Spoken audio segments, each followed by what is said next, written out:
Have you ever wondered something strange? Why do some of the smartest people you know feel the loneliest? Like, seriously, shouldn't intelligence make life easier? More friends, more understanding, more connection? But what if the truth is the opposite? What if the more aware your mind becomes, the harder it is to feel understood? Because here's the uncomfortable question. Is intelligence actually isolating you instead of connecting you? Let that sit for a moment. Imagine this. You're sitting in a group of people laughing. Everyone seems comfortable, casual, effortless. But your mind is doing something else.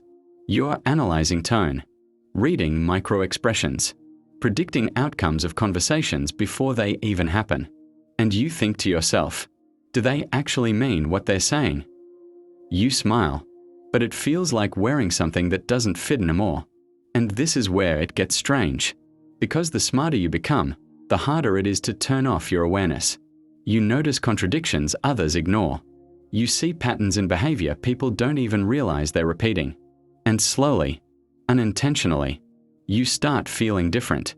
Not better, not worse, just separate. Come on, you've probably felt this at least once, right? That invisible glass wall between you and everyone else, even when you're surrounded by people. I've often wondered why this happens. And psychology gives us a surprising answer. First, let's talk about neuroplasticity. Your brain is not fixed. It rewires itself based on what you repeatedly think and experience. So when someone spends a lot of time analyzing, reflecting, and overthinking, their brain literally strengthens those pathways. It becomes a habit of depth. Now here's the twist. Depth creates clarity, but also distance. Because most everyday conversations happen at the surface level. How are you? Fine. What's up? Nothing much. But your brain doesn't stay at the surface anymore. It automatically goes deeper. And that creates a mismatch between your internal world and external reality. Now let's add another layer. The HPA axis, your body's stress response system.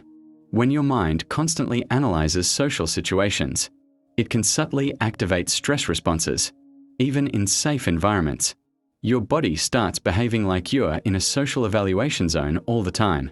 Not danger, but still pressure. And over time, this creates emotional fatigue.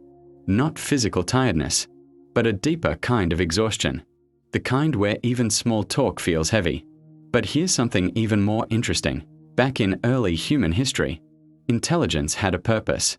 Smart individuals weren't meant to fit in perfectly. They were meant to observe, to notice dangers others missed, to predict patterns, to think ahead for survival. In a tribe, the deep thinker wasn't always the most socially active person, but often the most valuable one during a crisis. So in a strange way, that sense of separation you feel, it might not be a flaw. It might be an ancient survival advantage still running in modern life.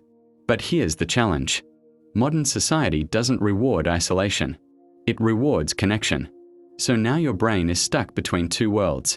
One part designed for survival thinking, and another trying to function in a hypersocial world. That conflict creates something psychologists call cognitive dissonance. It's the discomfort you feel when your thoughts and reality don't fully match. And that internal tension? It often feels like loneliness. But what if you've been looking at this the wrong way? What if you're not too smart for people, but simply not aligned with the wrong environments? Because intelligence doesn't isolate you by default. Misalignment does. Let that sink in. You see, smart people often try to fit in instead of filtering out. They stay in conversations that don't challenge them. They stay in environments that don't match their depth. And then they assume something is wrong with them. But maybe nothing is wrong. Maybe you're just in the wrong room. And here's the beautiful part. The same depth that makes you feel isolated is also the exact thing that allows you to build meaningful, rare connections. Because when you do meet someone who matches your depth, conversation doesn't feel like talking. It feels like breathing. So what can actually help? Not motivational quotes. Not fake positivity. Real psychology-based shifts. When you notice yourself overthinking social interactions, gently bring your attention back to the present moment. Look around. Notice what you can see, what you can hear, what you can feel. Sometimes the simplest awareness can calm the busiest mind. And instead of trying to be liked by everyone, focus on a few meaningful connections. One real conversation is often worth more than 20 shallow ones. And maybe the most important shift of all, stop saying, "I overthink everything." Try saying, "My mind notices patterns others miss." That small change can transform self-judgment into self-understanding. So here's the paradox.